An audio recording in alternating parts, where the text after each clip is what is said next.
मुकाबले का दिन। सिंह शाखा और गिद्ध शाखा के लड़ाके एक दूसरे के आमने सामने थे। एक बड़े से मैदान के बीच लड़ाकों की हठ योग की शक्ति का परीक्षण होने वाला था। सिंह शाखा की ओर से तैयार थे नरेंद्र, धर्मेंद्र, जितेंद्र और बलभद्र। गिद्ध शाखा के पास यूं तो बहुत से खिलाड़ी थे, लेकिन सभी की नजरें टिकी हुई थीं उस खूबसूरत चंचल लड़की पर, जो हठ योग की साधना में इस लोक की सर्वोच्च खिलाड़ी पिछले 3 सालों से लगातार खुद को साबित कर रही थी। कहीं ना कहीं उसे भी अपने हारने का इंतजार था। उसकी हार में ही उसके प्यार की जीत छुपी हुई थी। नरेंद्र, सिंह शाखा का सर्वोच्च खिलाड़ी, जिससे उसके मन के तार बंधे हुए थे, वो उसके सामने खड़ा था। एक प्रेमिका के तौर पर वो टूटकर उसकी बाहों में बिखर जाना चाहती थी, लेकिन एक प्रतिद्वंदी के तौर पर उसका काम था अपने सामने आने वाले खिलाड़ी को कभी ना जीतने देना। यही वो हमेशा करती आई थी। एक तरफ उसका कर्तव्य था तो दूसरी तरफ उसका प्यार। वो नरेंद्र की ओर देखते हुए एक पल को कोमल भावनाएं चेहरे पर लिए हुए थी, लेकिन जैसे ही शंखनाद हुआ वैसे ही उसकी भौहें तन गईं और वो एक प्रेमिका से प्रतिद्वंदी बन गई। पहला मुकाबला बलभद्र के सामने था चंदन दास। चंदन दास गिद्ध शाखा का वो लड़ाका था जो एक लोक से दूसरे लोक घूमता रहता था। उसे कई लोगों की कई बातों का पता था। वो वक्त का बड़ा पाबंद था और किसी भी कर्तव्य के लिए अपनी रातों की नींद हराम करने को हमेशा तैयार रहता था। चंदन ने मैदान में आते ही बलभद्र के सामने झुककर उसका अभिवादन किया। अपने दोस्तों के बीच जड़ बुद्धि कहलाने वाले बलभद्र को उतने में ही वो खुशी मिल गई कि उसने चंदन के वार पर ध्यान नहीं दिया। अभिवादन के ठीक बाद चंदन ने अपने हाथों से जमीन को छुआ और बड़ी तेजी से जमीन में एक लहर बनी, जो बलभद्र के पास पहुंचते ही उसके पैरों के नीचे से जमीन खींच ले गई। सभी हंस पड़े। लड़खड़ाते हुए बलभद्र को गिरता देखना मजेदार था, लेकिन नहीं। कुछ पलों की बेहाली के बाद बलभद्र बिना नीचे गिरे आसमान में उछला और उस जमीनी तरंग को निकलने देने के बाद फिर आकर अपनी जगह खड़ा हो गया। ये नई बात थी। अपनी बुद्धि का प्रयोग ना करने के लिए बलभद्र के प्रति जो नकारात्मक भाव सबके चेहरे पर आया था, वो गायब हो गया। बलभद्र ने अगले ही पल आगे को दौड़ना शुरू किया। चंदन ने अपने हाथों को घुमाकर उसकी ओर शक्ति के गुब्बारे छोड़े, लेकिन बलभद्र उनमें से कई गुब्बारों को बचाते हुए और बाकी को आसानी से झेलते हुए चंदन के बेहद करीब पहुंच गया। पलकें झपकते ही बलभद्र ने एक तेज फूंक से चंदन दास को पीछे फेंक दिया। इसके बाद भी उसकी फूंक नहीं रुकी। उस फूंक के प्रभाव ने चंदन को जमीन से चिपका सा दिया था। उसे वापस उठने के लिए 10 सेकंड का समय मिला था, जिसे उसने जमीन पर ही बिताया। इसी के साथ पहला मुकाबला सिंह शाखा के नाम हो गया। हर तरफ से लोग कार्तिक की ओर देख रहे थे।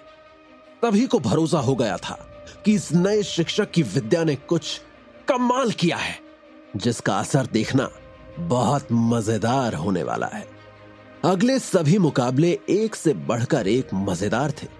धर्मेंद्र ने धरती जकड़ विद्या का प्रयोग करके अपने प्रतिद्वंदी को हिलने से भी रोक दिया। जितेंद्र ने उछल उछल कर अपने प्रतिद्वंदी को इतना छकाया कि वो बेचारा खुद ही गिरकर ढेर हो गया। हर बार सिंह शाखा के लड़ाकों के सामने गिद्ध शाखा के लड़ाके बेहद बेबस दिखे। ये नया ही माजरा था, लेकिन सबको इंतजार था तो उस आखिरी लड़ाई का, जिसमें नरेंद्र सूक्ति के सामने आने वाला था। इस बीच कार्तिक का मन माया में लगा हुआ था। अपने काम की जिम्मेदारी के तौर पर उसका उन लड़ाकों के साथ हर पल रहना जरूरी था। बेशक वो तैयारी के दौरान तो मजे लेकर माया से बात करके उन्हें चिढ़ा सकता था, लेकिन इस मुकाबले के समय अगर वो घर पर माया से बात करने में लग जाता तो इससे उन लड़ाकों का मनोबल गिर सकता था, जो वो नहीं होने दे सकता था। उसने अपने जेब से फोन निकाला और एक नजर उसके वॉलपेपर पर लगी माया की तस्वीर को देखकर फिर अंदर रख दिया। उसने अपने मन को बड़ी बेरहमी से जकड़ रखा था। वही हाल वहां माया का भी था। कार्तिक से इतने समय बाद मिलने होने वाली इस दूरी ने उसके तन मन में अपने प्यार को पाने की वो प्यास जगा दी थी जिसे वो किसी से साझा भी नहीं कर सकती थी। और वो कार्तिक को ऐसे समय पर परेशान करने का काम भी नहीं कर सकती थी जहां इस तरफ कार्तिक के हाथों की उंगलियां फोन पर मचल रही थी, वहीं दूसरी ओर माया भी अपने सामने फोन लिए हुए कार्तिक की तस्वीरों और उसके ख्यालों में खोई हुई थी। माया ने फोन एक तरफ रखकर एक ठंडी सांस भरी और अपनी ही बाहों में खुद को जकड़कर कार्तिक के अपने पास होने के एहसास की कल्पना करने लगी। उसके दिमाग में उभरी कार्तिक की छवि ने उसे अपनी बाहों में भरा और वो अपने प्रेमी की आगोश की कल्पना में अपने ही आप में पिघलने लगी। तभी दरवाजे पर एक दस्तक हुई। माया ने झट से अपने हाथों को खुद पर पकड़ ढीली की और संभलकर दरवाजे की ओर बढ़ी। कार्तिक के सामने अब आखिरी मुकाबला था। सब कुछ वैसा ही हुआ था जैसा उसने सोचा था। अब तक के सारे मुकाबले सिंह शाखा के लड़के जीत चुके थे। ऐसा यूं तो पहले कभी नहीं हुआ था और खुद उन लड़ाकों को भी नहीं लगता था कि वे ऐसा कर पाएंगे, लेकिन ये हो चुका था। फिर भी जब तक आखिरी मुकाबला नरेंद्र जीत नहीं जाता तब तक सिंह शाखा को विजेता घोषित नहीं किया जा सकता था। और अब आखिरी मुकाबले के लिए मैदान तैयार किया जा रहा था। मैदान के दोनों छोर पर खड़े नरेंद्र और सूक्ति एक दूसरे की तरफ प्रतिद्वंदी की नजर से देख रहे थे। गिद्ध शाखा के लोगों को यही उम्मीद थी कि इस आखिरी मुकाबले की बदौलत वे अपना नाम कायम रख सकेंगे। इस बीच कार्तिक और नरेंद्र के बीच आंखों ही आंखों में होती बातचीत में खलल डालते हुए गौतम वागले आकर कार्तिक के ठीक बाजू में बैठ गया। कार्तिक ने उसकी ओर देखा और मुस्कुराकर उसका स्वागत किया। हालांकि इस वक्त वो मुकाबले पर ध्यान देना चाहता था और वागले से बातचीत करना उसके ध्यान को भंग करता। फिर भी वागले एक ऊंचे पद पर था और उसकी कई बातें इस लोक के सारे मुद्दों को लेकर होती थी, इसलिए कार्तिक उसे मना भी नहीं कर सकता था। मुकाबला शुरू हुआ। नरेंद्र और सूक्ति एक दूसरे के सामने थे। दोनों को आमने सामने देखकर कोई सोच भी नहीं सकता था कि इस मासूम सी दिखने वाली लड़की ने इस बलिष्ठ शरीर वाले लड़के को लगातार 3 साल से मात चखाई हुई है। दोनों ने झुककर एक दूसरे का अभिवादन किया। वागले थोड़ा खिसक कर कार्तिक के पास आया और फुसफुसा कर बोला, यही मुकाबला तय करेगा कि सिंह शाखा का सबसे अच्छा लड़ाका कौन है।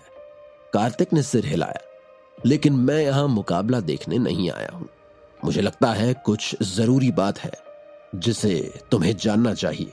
हां, मुझे लग ही रहा था, कार्तिक ने कहा। वागले ने अपनी जेब से अपना फोन निकाला।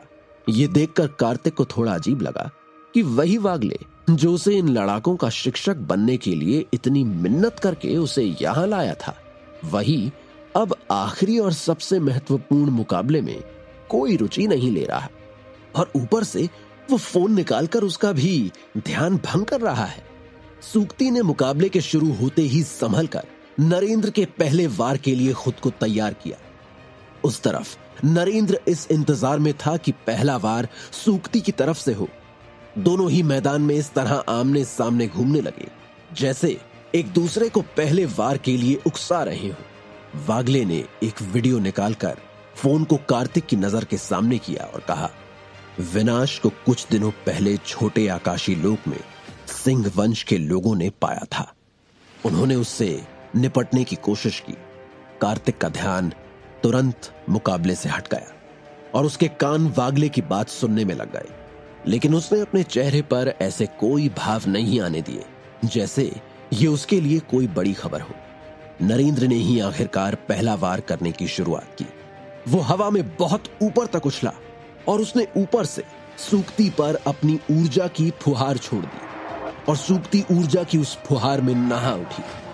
वागले ने वीडियो कार्तिक के सामने किया। सिंह शाखा के सैनिकों को जी जान से विनाश से लड़ते हुए देखकर कार्तिक की नजरों में उन सैनिकों के प्रति गहरा सम्मान आ गया। सूक्ति ने सोचा नहीं था कि नरेंद्र इतनी सारी ऊर्जा के साथ उस पर हमला करेगा, लेकिन फिर भी सूक्ति ने इस ऊर्जा का प्रहार संभाला और उछलकर खुद भी हवा में नरेंद्र के ठीक सामने जा पहुंची। अब दोनों हवा में एक दूसरे के सामने थे। कार्तिक बड़े ध्यान से देख रहा था। उसने देखा कि सैनिक अपनी पूरी कोशिश करने के बाद भी विनाश को नहीं रोक सके और विनाश के एक वार ने उन सबको आखिर में बाहर दूर तक खदेड़ दिया। इसके बाद भी वे हिम्मत जुटाकर अपनी जान पर खेलते हुए बहुत आगे निकल चुके विनाश के पीछे दौड़े। लेकिन ये क्या? सूक्ति ने धड़ाधड़ करके नरेंद्र पर प्रहार करने शुरू कर दिए। वो बेहद फुर्तीली थी, लेकिन पहली बार ऐसा हो रहा था कि नरेंद्र उसके हर वार को झेलता जा रहा था। सूक्ति ने कार्तिक के ठीक नीचे आकर नरेंद्र को फिर से ऊर्जा का प्रहार करने के लिए उकसाया। नरेंद्र ने ठीक वैसा ही किया और इस बार सूक्ति ने अपनी ऊर्जा से एक आईना बनाकर नरेंद्र की ऊर्जा का प्रहार नीचे से उसी की ओर मोड़ दिया। नरेंद्र के पैरों के ठीक नीचे उस प्रचंड ऊर्जा का प्रहार होते ही नरेंद्र आसमान में बहुत ऊंचा उछलकर देखने वालों की नजरों से बाहर चला गया। नरेंद्र वापस आकर सूक्ति के इस वार का उत्तर देने ही वाला था कि उस ऊंचाई से उसकी नजर कार्तिक पर पड़ी, जो वागले के साथ फोन पर वीडियो देखने में व्यस्त था। कार्तिक ने देखा कि सैनिकों ने विनाश का पीछा किया और वे उसके पीछे उस अंधे काले हिस्से की ओर चले गए, जहां जाने के लिए उन्होंने अपने जीवन का सबसे बड़ा खतरा उठाया था। कार्तिक ने देखा कि किस तरह काली शक्ति के भयानक गुब्बार के हाथों में आकर वीर गति को प्राप्त होने से पहले उन सैनिकों ने एक दूसरे की आंखों में देखकर उस गर्व का अनुभव किया जो एक सैनिक के ही भाग्य में होता है। नरेंद्र ने ऊंचाई से कार्तिक और वागले को फोन में देखते हुए पाया और उसका मन अचानक बेजार हो उठा। वो सूक्ति के वार का उत्तर देने के बजाय इस ख्याल में खो गया कि आखिर कार्तिक इस सबसे बड़े मौके पर उसके साथ ना होकर वागले के साथ फोन पर कुछ देखने में व्यस्त था। कार्तिक के चेहरे पर उन सैनिकों की कुर्बानी को लेकर सम्मान के भाव थे। इसके साथ ही उसमें विनाश के लिए वो नाराजगी भी थी जिसकी वजह से वागले को लगता था कि वो कार्तिक को अपने अगले मिशन में अपने साथ ले जा सकेगा। अगर मुझे घर वापस जाना ना होता तो शायद मैं सीधे छोटे आकाशी लोक ही निकल जाता, कार्तिक ने कहा। वागले का मुंह खुला का खुला रह गया। क्या कार्तिक को विनाश के खतरे के प्रति जिम्मेदारी का कोई भाव नहीं था? क्या नरेंद्र अपनी ताकत फिर से जुटाकर सूक्ति से जीत सकेगा? कौन था माया के दरवाजे पर? ये सब जानने के लिए सुनते रहिए कैप्टन कार्तिक की कहानी का अगला हिस्सा।